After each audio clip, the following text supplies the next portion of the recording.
Colorado falls 27-20 to open the season up against Georgia Tech. The identity of Colorado, what they were going to be on offense this season, was a big question that I had. When you lose Shedeur Sanders and you replace him with Kaiden Salter, who's a completely different style of quarterback, you are going to have to completely change the not just philosophy of your offense, but the scheme of your offense as well to fit the new identity that Deion Sanders wants this team to have, which is he wants them to, instead of being the track team that they've been for his first 2 seasons, he wants them to actually be able to win the battle up front. He wants them to be able to impose their will, impose their physicality between the tackles. And you obviously could tell that they were able to do some of the things that they are hoping to do this season in this game, as far as the improvement that you saw on the ground. They had well over 150 rushing yards in this game. This is the best performance that Colorado has ever had, hands down, running the football under Deion Sanders. So you like what you saw as far as that.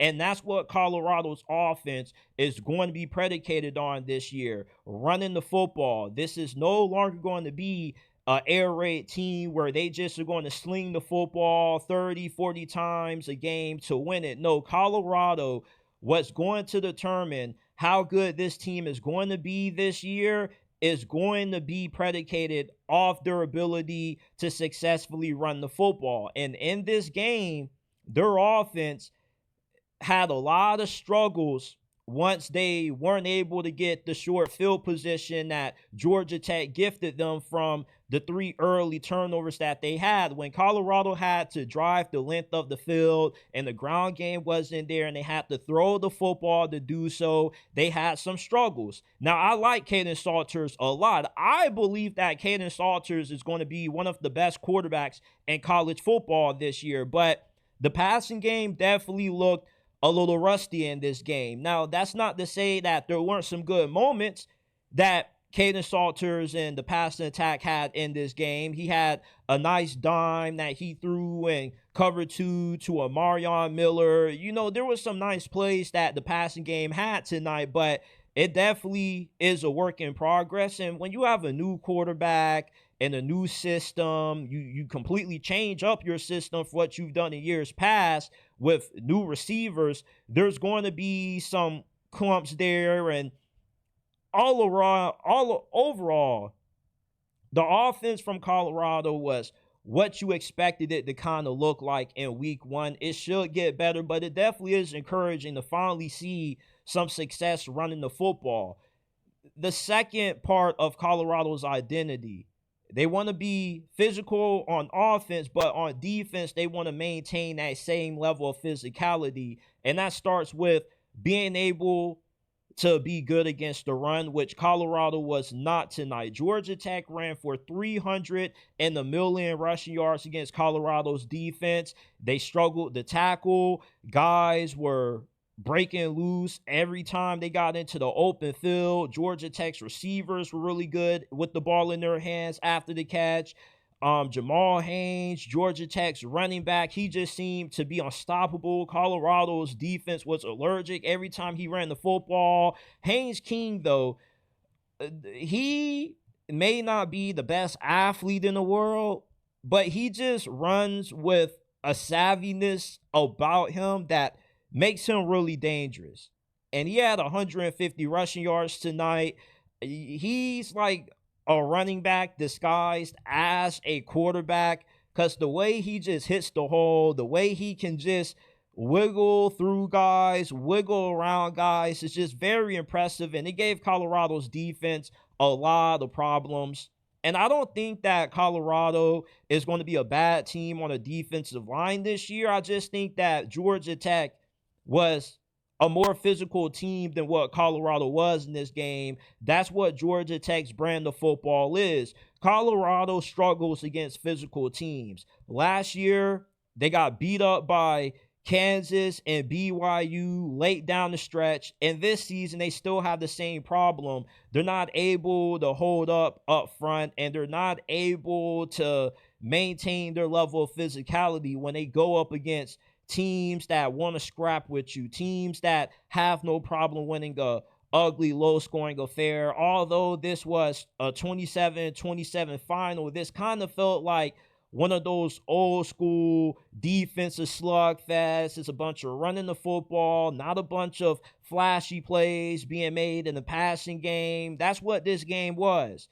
Georgia Tech, on their final possession, when they were able to get Haynes King loose and he was finally able to break a big one, that was the physicality of Georgia Tech coming down to play. Yeah, for the first 3 quarters, they weren't really getting as many big ones as what they might have liked, but in the fourth quarter, that's when they started to get those knockout blows. That's when you started to see the talent and depth that Georgia Tech had up front wear down on Colorado. And Colorado, their clock management was horrendous in their final possession in this loss against Georgia Tech. I love Deion Sanders, but you got to hold him accountable for the awful clock management that he had. You have a minute and 8 seconds left with 2 timeouts, and you don't use any of the timeouts at all. Clock management is something that I think if you're a head coach on any level, college football, NFL, it's inexcusable for this to be a bad aspect of your game as a head coach. You can learn basic clock management just playing a few games of Madden.